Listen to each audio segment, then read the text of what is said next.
Hi everyone. Tonight I'm playing with, it's just dusk here, so my lighting is a little soft.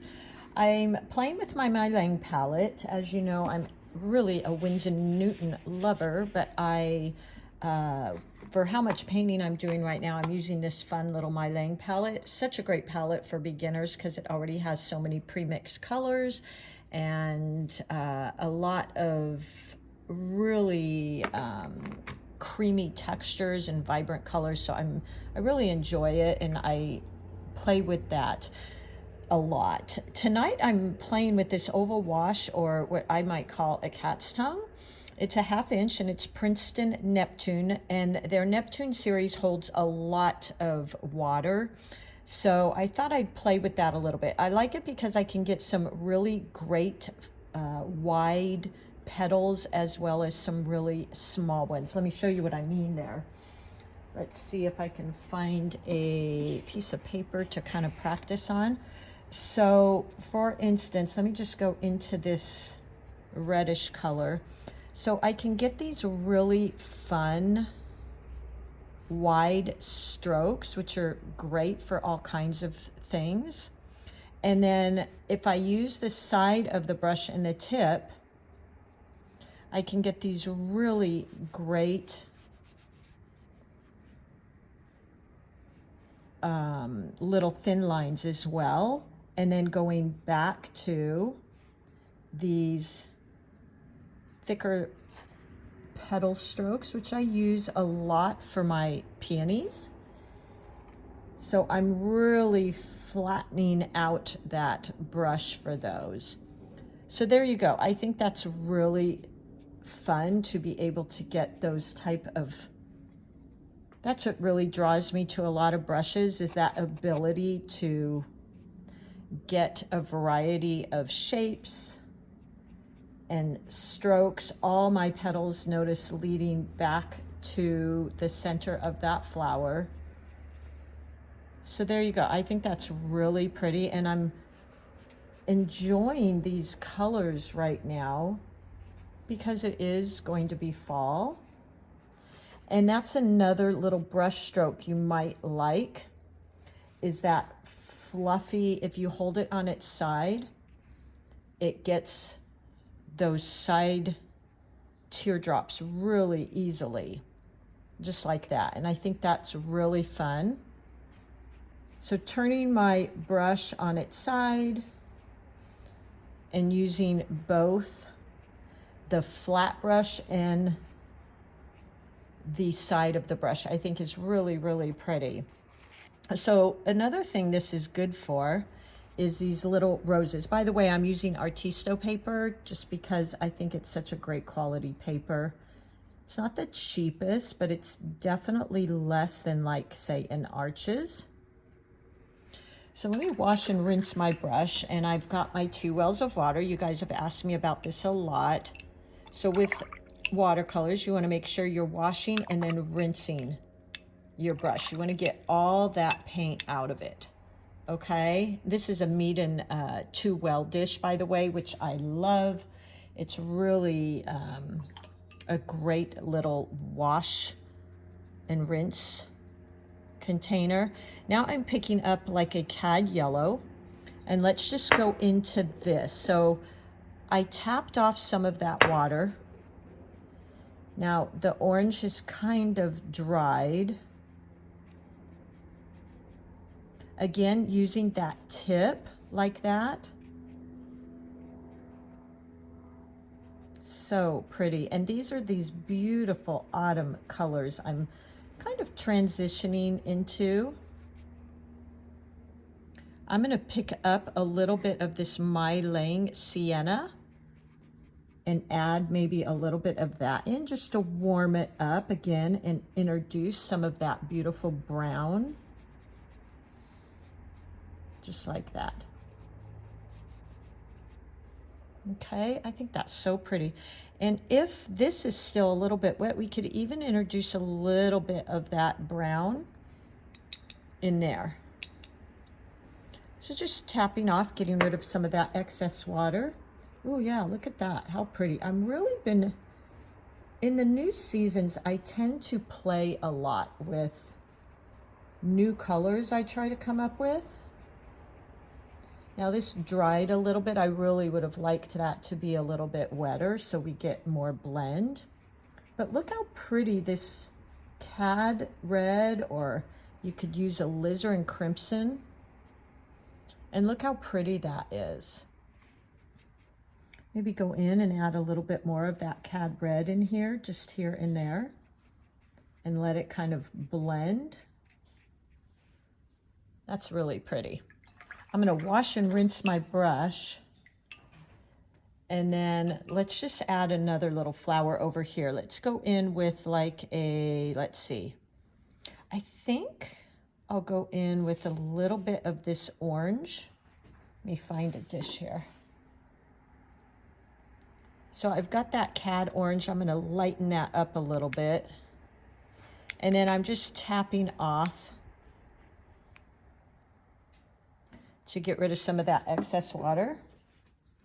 And let's go in with something different. I'm gonna go in with the side of my brush like this, and pointing all of my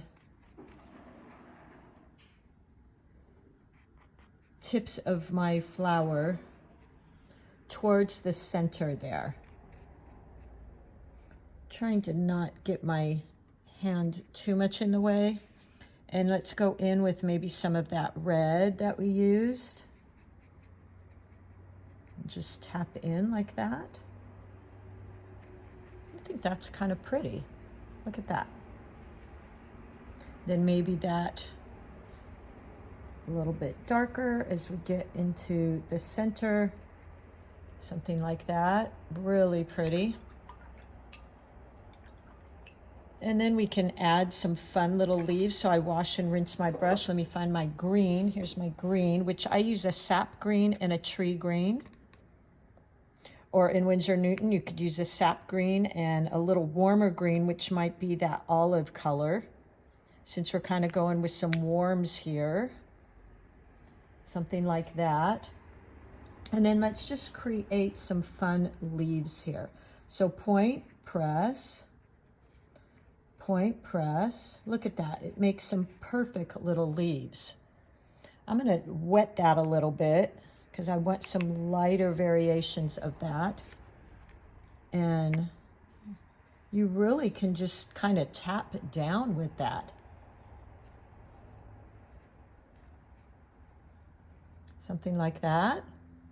So these are some really warm colors I'm using here.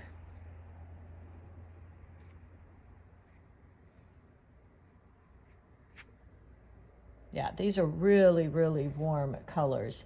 How about if we try a little bit of gold? That might be pretty. Maybe even, I've got some gold metallic here, but you could definitely use your yellow ochre. So we could lay that down in there and you could just go with that. But I think I'm gonna try a little bit, adding just a tad of, let's see, where are my metallics that you've seen me use? Let me grab those because that might be fun for fall. So this is that Art Philosophy that you've seen me use. And the metallics really get creamy. And I'm just gonna add a little bit of that to my yellow ochre. So look at that, that made a really pretty color. I'm scraping off just a bit. And let's go in and add maybe some, now this I'm noticing doesn't make so well those dots that I might like.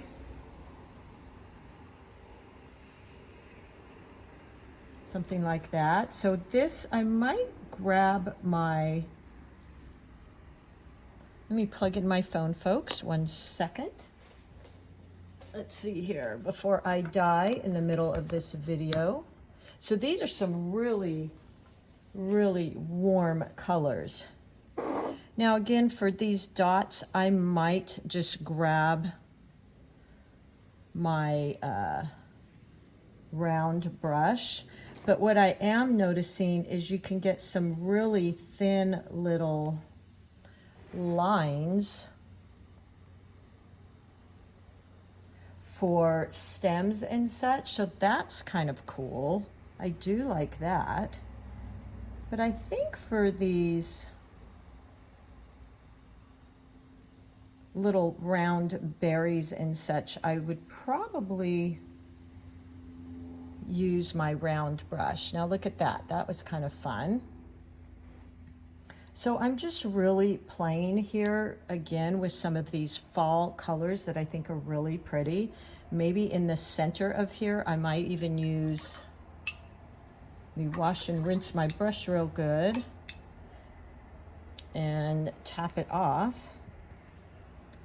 And let's go into the middle of this with that red. So I'm going to use the very tip of my brush and just go in and tap in. So I can get some dots like that,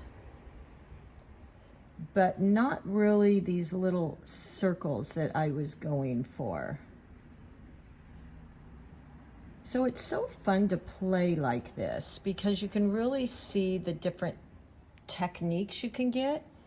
Now let's go in with some lighter, wash and rinse my brush in my wells. And I did get most of that color off. So let's go in with, let's see, let's pick up some of our olive green.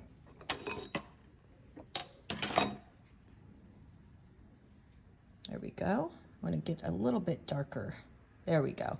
So I'm using a darker value, which just means maybe 90% pigment and 10% water. And let's just go in here, see? And look at that. Always fun to add in these different values. Now I'm getting rather dark here, but this is just for play.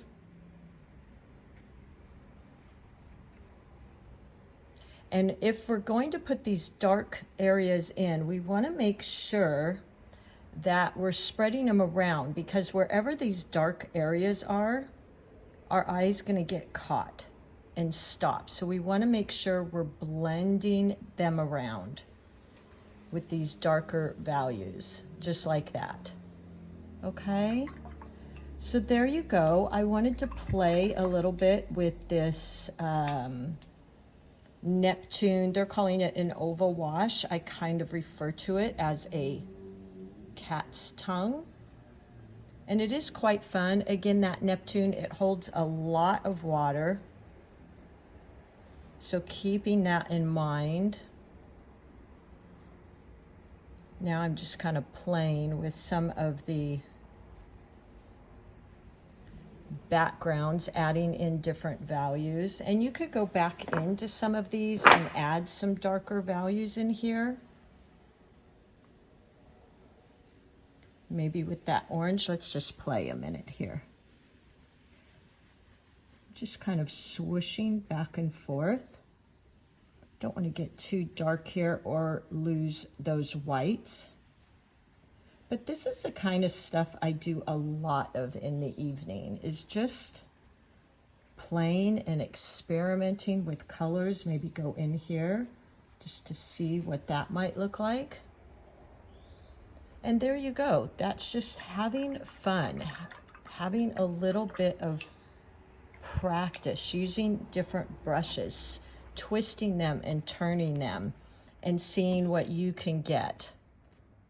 Okay, now this isn't the best composition because I've got this crazy thing up here, so I might add in maybe something here to kind of counterbalance that, because you don't want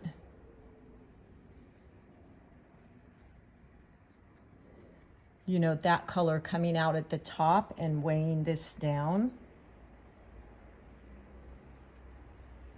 Something like that. So now we've kind of got that up here and we've got it down here. Now, just to keep with the rule of thirds, I might want to bring that out using the tip of my brush. Just kind of playing. And when I'm playing like this, I tend to hold my brush back a little bit farther because I can get more movement out of my brush. So I'm definitely holding back farther and just playing. Now, I feel like we need a little bit up here. So just playing with some things like that can be really, really fun. And playing with that composition. And I think I'll stop right there. This is kind of a pretty little fall floral. And again, playing with that Princeton oval watch, which I don't use a whole lot, but always making sure you're playing with your brushes on their side and horizontal, and holding maybe up closer to where this meets the handle, and then moving back farther away and kind of letting your paintbrush dance and play and seeing what kind of results you get with each. So it's really so much in the evening for me about playing and about seeing what the different brushes can do depending on how you're holding them. That's really where I come up with so many fun techniques and things, is by just playing in the evenings. Okay? So have fun, start playing and mixing some of your own fall and autumn colors. And I hope you give this a try. All right, everybody, I'll see you soon.